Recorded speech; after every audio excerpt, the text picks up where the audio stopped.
7 items home inspectors do not look for. Let's dive in. Pest inspection, number 1. That might be a termite inspection.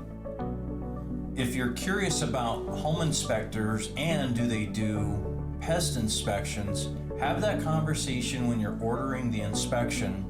A lot of companies here in California, especially Bakersfield, California, home inspectors are also not termite inspectors. So a lot of the times you'll see home inspectors out on the site along with the termite inspector. So they can do it in conjunction, but generally the home inspector is not your termite inspector. And the home inspector should stick to what he is doing and trained to do, and let the termite inspector, do the termite inspection. So even though the termite inspection and the home inspector may have some items that go in conjunction or crossover, such as dry rot, home inspectors are really not supposed to call dry rot. They could call rotted wood, but when it gets into the terminology of dry rot, that's a lot of fungus that should stick to the termite inspector calling that. So, number 2, septic systems. Home inspectors don't have a pumping truck. They are not equipped to do your septic inspection. And the septic tank generally has to be located, pumped, and inspected. Also the leach line, leach pit. So you need to order that septic inspection by a qualified, state licensed inspection company. So stick to that and you'll get a full written report and you'll get the information on the septic.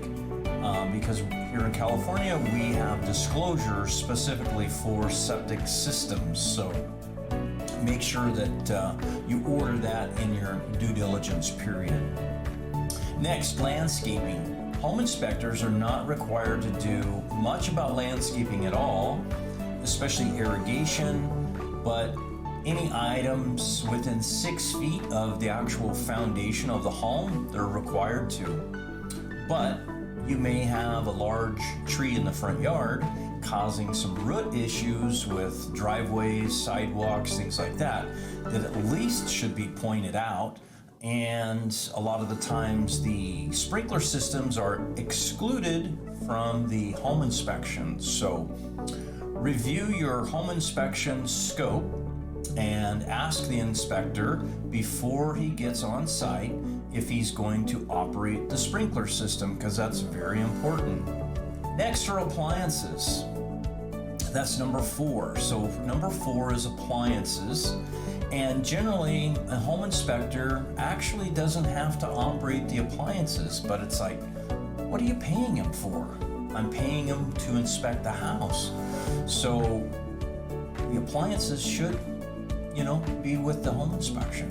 And it should be an evaluation, operation of the system and controls, dishwasher, garbage disposal, oven, broiler, everything. So you want the appliances tested, operated, you want to know the condition of them to see if there's any issues. And believe it or not, a lot of appliances have issues with functionality, and a lot of modifications to appliances and or oven tip devices are not installed, even on a brand new oven. If it's a freestanding oven, tip devices are not installed, and it's a hazard for small children. The oven will tip over. So there's a manufacturer sticker, and the actual tip device comes in the package when you purchase the oven, and it's required to be installed. So